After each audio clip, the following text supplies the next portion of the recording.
Assalamualaikum warahmatullahi wabarakatuh. Perkenalkan, nama saya Muhammad Faisal Ladi, mahasiswa Universitas Uniko PPJJ Bandung dengan nomor induk paslon 04451915. Pada video kali ini, saya akan menjelaskan tentang tugas kedua mata kuliah Pancasila dan kode MKWN 4416 maksud saya.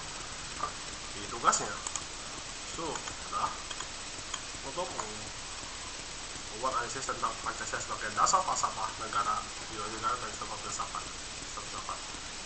Nah, ini jelaskan definisi dari Pancasila di masing-masing sisi, fokus utama atau ciri khas, contoh pada kehidupan nyata dari sehari-hari.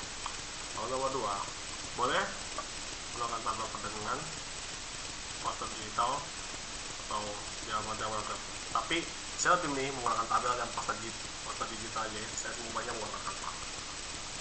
Nah, nama ini prodi tugas ini. Untuk judul dan isi tugas akan saya tetap di presentasi. Nah, saya sudah membuatnya dan singkat. Nah, sebenarnya seperti ini. Video nanti akan saya buat dengan judul video Pancasila.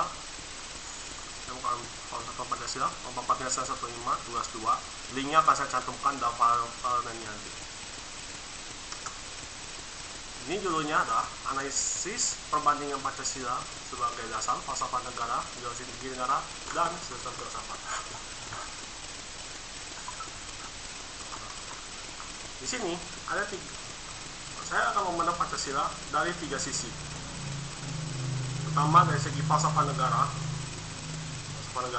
Definisi Pancasila menurut dasar falsafah adalah Pancasila adalah dasar negara, yang berarti Pancasila ditempatkan sebagai dasar yang konstitusional, dasar negara berdiri, serta dasar keberadaan dan penyelenggaraan negara.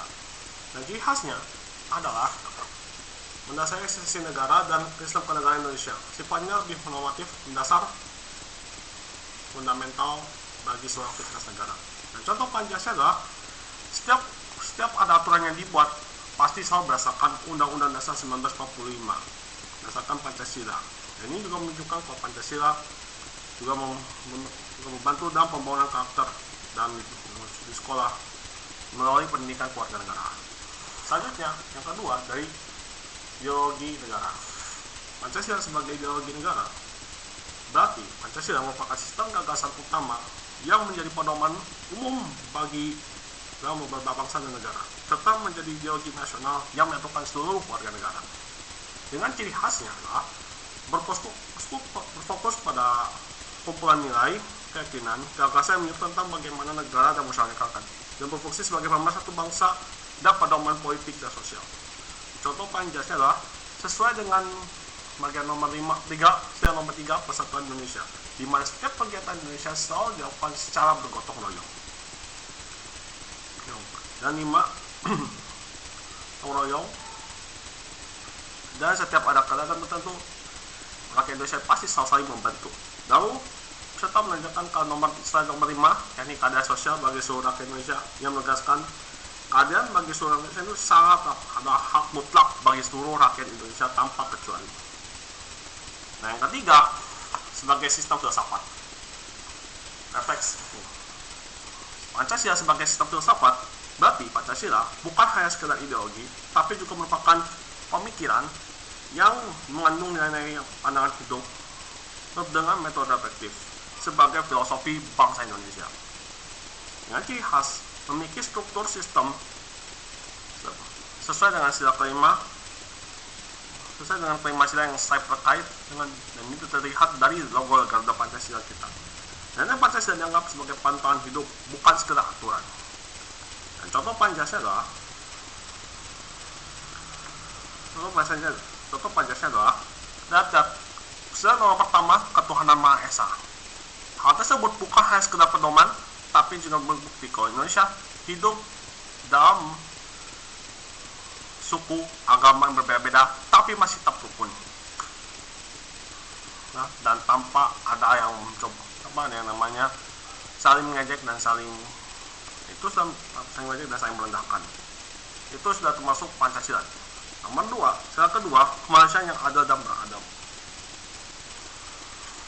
Setiap orang diperlakukan hak setara dan adil. itu tercantum jelas di slide kedua. Yang ketiga, Persatuan Indonesia. Seperti yang katakan sebelumnya, bahwa Persatuan Indonesia dilandasi bukan hanya sekedar rasa keinginan atau apa, tapi juga berdasarkan rasa persatuan dan saling mendukung satu sama lain, gotong royong. Keempat, kerakyatan yang dipimpin oleh hikmah kebijaksanaan dan pemusyawaratan perwakilan. Lingkungan RT RW adalah contoh paling kecil dalam menjadikan contoh untuk sila keempat. Dan kelima, keadaan sosial bagi seluruh Indonesia sudah saya katakan sebelumnya. Dan sumber berita yang saya sebutkan ini semuanya berasal dari 2 artikel berita yang nanti akan saya masukkan nanti ke slide ini bersamaan dengan ini. Dan ini adalah tabel beserta poster yang sudah saya buat sebagai tambahan. Ya, aku cukupkan sekian dari video dari saya. Jika ada kesalahan saya minta maaf. Wabillahi taufiq walhidayah. Assalamualaikum warahmatullahi wabarakatuh.